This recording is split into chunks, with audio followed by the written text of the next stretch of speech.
Hello दोस्तों, आपका स्वागत है मेरे YouTube चैनल अंशु की सुनो पर। कैसे हो आप सभी? आई होप आप सभी बहुत अच्छे होंगे और तैयारी भी बहुत अच्छी चल रही होगी। तो आज हम पढ़ने वाले हैं कुछ इम्पोर्टेंट रचनाएं, उनके लेखक और रचनाएं। ये जो मैंने लिखी हुई हैं, ये जब मैं 12th में थी, 12th के बोर्ड एग्जाम के समय मैंने ये लिखे थे और मैं 100% श्योर हूँ कि इनमें से कोई ना कोई आपको एग्जाम में देखने को ज़रूर मिलेगा। तो अगर आप यूपी पुलिस की तैयारी कर रही हैं तो आपके लिए ये बहुत ही इंपॉर्टेंट हो जाते हैं। वहीं दूसरी तरफ अगर आप बोर्ड एग्जाम की भी तैयारी कर रही हैं, जो 12th में है, 10th में है, उनके लिए भी ये बहुत ही इम्पोर्टेंट है। तो चलिए शुरू करते हैं। सबसे पहले कहानियाँ। ये मैंने अलग अलग करके लिखे हुए हैं क्योंकि विधाएं भी पूछी जाती है ना, तो कन्फ्यूज़न ना हो कि कौन कहानी है कौन निबंध है, तो उन सबको मैंने थोड़ा अलग अलग करके लिखा हुआ है। पहले कहानियों पर आते हैं। अगर आपसे पूछे हिंदी की प्रथम कहानी, तो हिंदी की प्रथम कहानी है इंदुमती, जिसको लिखा है किशोरी लाल गोस्वामी ने। तो इसको कैसे याद करेंगे? किशोरी की मति मारी गई। क्या? किशोरी की मति मारी गई।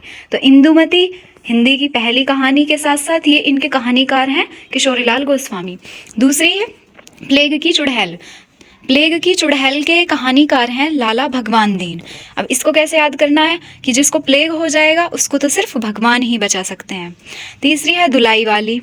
दुलाई वाली कहानी के लेखक या कहानीकार हैं बंग महिला।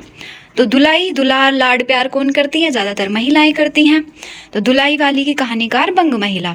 उसने कहा था कि कहानीकार हैं चंद्रधर शर्मा गुलेरी। इसको कैसे याद करेंगे कि उसने कहा था गुलेल लेके आओ।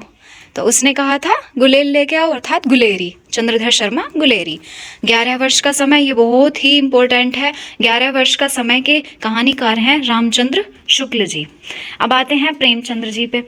प्रेमचंद की कुछ प्रमुख कहानियां लिखी हैं मैंने, जो पंच परमेश्वर, कफन, मंत्र, नमक का दरोगा, ईदगाह, शतरंज के खिलाड़ी और बड़े घर की बेटी। तो ये सब प्रेमचंद की कहानियां हैं। अगर आपसे विधा के बारे में पूछे, विधा मतलब विधा होती है कहानी, निबंध या जीवनी, आत्मकथा, ये सब विधा कहलाती है। तो अगर आपसे कहे कि ईदगाह की विधा क्या है, तो ईदगाह की विधा होगी कहानी, ठीक है। और ईदगाह को लिखने वाले प्रेमचंद्र जी हैं। वहीं आकाशदीप, पुरस्कार और ममता, इन कहानी के कहानीकार कौन है? जयशंकर प्रसाद जी। आगे चलते हैं। अगर आपसे कहा जाए खड़ी बोली हिंदी की प्रथम रचना, तो खड़ी बोली हिंदी की प्रथम रचना है गोरा बादल की कथा, जिसके कहानीकार हैं जटमल। हिंदी का प्रथम यात्रा व्रत है सरयू पार की यात्रा, और इसको लिखा है भारतेंदु हरिश्चंद्र जी ने। अब आ जाइए आत्मकथा पर। आत्मकथाओं में मेरी असफलताएं लिखी हैं गुलाब राय ने, मेरी आत्मकथा लिखी है राजेंद्र प्रसाद जी ने, और सिंहावलोकन, सिंहों को पालना आसान नहीं है, तो सिंह और पाल, यशपाल, तो सिंहावलोकन यशपाल जी की है। इसे याद रख लेना, बहुत इंपॉर्टेंट है। सिंहावलोकन आत्मकथा के लेखक हैं यशपाल। क्या भूलूं क्या याद करूं आत्मकथा के लेखक भी हरिवंश राय बच्चन है, और नीड़ का निर्माण फिर की आत्मकथा के लेखक भी हरिवंश राय बच्चन ही हैं। आगे है बनारस अखबार के प्रकाशक। अगर आपसे कहे बनारस अखबार के प्रकाशक कौन है, तो शिव प्रसाद सितारे हिंद, राजा शिव प्रसाद सितारे हिंद है। वहीं जो राजा लक्ष्मण सिंह थे, उन्होंने प्रजा हितैषी नामक पत्र का प्रकाशन किया। तो बनारस के संपादक या प्रकाशक शिव प्रसाद सितारे हिंद, प्रजा हितैषी के प्रकाशक राजा लक्ष्मण सिंह। अब कुछ और प्रमुख रचनाएं देख लेते हैं।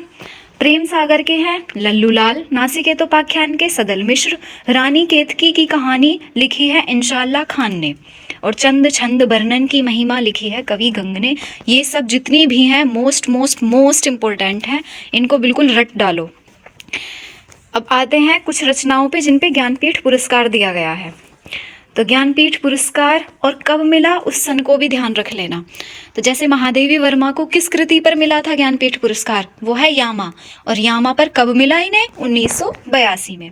तो महादेवी वर्मा को यामा के लिए 1982 में ज्ञानपीठ पुरस्कार दिया गया, जबकि सुमित्रा नंदन पंत को चिदम्बरा के लिए 1968 में ज्ञानपीठ पुरस्कार मिला।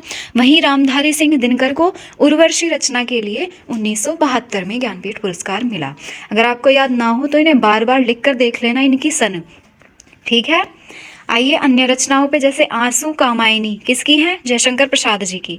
वहीं अर्धनारीश्वर रामधारी सिंह दिनकर जी की है। आगे चलते हैं, जीवनी। अब आपसे कहे कि कलम का सिपाही की विधा क्या है, तो कलम का सिपाही की विधा है जीवनी, और आवारा मसीहा की भी विधा जीवनी है। और इनको लिखने वाले कौन है? कलम का सिपाही के लेखक हैं अमृत राय, आवारा मसीहा के लेखक हैं विष्णु प्रभाकर। ठीक है, चलिए आते हैं अब नाटक पर। नाटकों में चंद्रगुप्त, स्कंदगुप्त, अजातशत्रु, ध्रुव स्वामिनी, एक घूंट एक एकांकी है, जो कि मैंने इसमें ही लिख दी, नाटक में ही। तो ये लिखे हैं जयशंकर प्रसाद जी ने। एक घूंट भी इन्हीं का ही है, जयशंकर प्रसाद जी का। कुहासा और किरण इतना इम्पोर्टेंट नहीं है, लेकिन 12th वालों के लिए है। नहुष हिंदी का प्रथम नाटक है।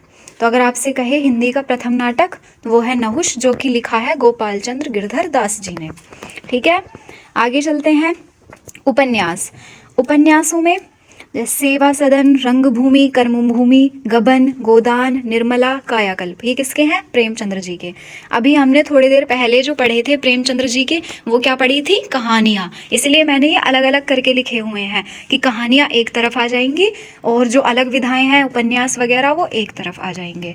तो जैसे ईदगाह थी और पंच परमेश्वर थी, वो क्या थी? प्रेमचंद्र जी की कहानियाँ। वहीं गबन, गोदान, ये क्या है? उपन्यास प्रेमचंद्र जी के। कंकाल, तितली, ईरावती, ये क्या है? उपन्यास है। इनकी विधा क्या है? उपन्यास। तो ईरावती जो है ये अपूर्ण है, और ये है जयशंकर प्रसाद जी के। कंकाल, तितली, ईरावती जयशंकर प्रसाद जी का है। आपसे क्वेश्चन पूछ सकता है कि जयशंकर प्रसाद का वह उपन्यास या वह रचना बताइए जो अपूर्ण है। अपूर्ण यानी कि ईरावती को वो लिखते हुए ही स्वर्ग सिधार गए थे। अब आता है सूरज का सातवां घोड़ा। सूरज का सातवां घोड़ा के लेखक हैं धर्मवीर भारती, त्यागपत्र के लेखक जैनेन्द्र कुमार, चंद्रकांता के देवकी नंदन खत्री, झूठा सच के हैं यशपाल, शेखर एक जीवनी के लेखक हैं यज्ञेय, और परीक्षा गुरु जो कि हिंदी का प्रथम उपन्यास है। जैसे अभी हमने यहाँ क्या पढ़ा था? हिंदी का प्रथम नाटक नहुष, इसके लेखक गोपाल चंद्र गिरधर दास, हिंदी के प्रथम नाटक के। और हिंदी का प्रथम उपन्यास, पहला उपन्यास है परीक्षा गुरु, और इसके लेखक हैं लाला श्री भगवान दास। आज के लिए इतना ही। आई होप आपको वीडियो पसंद आई हो। ये सभी बहुत इम्पोर्टेंट है, और अगर आपको अच्छे लगे तो कमेंट ज़रूर कीजिएगा। धन्यवाद।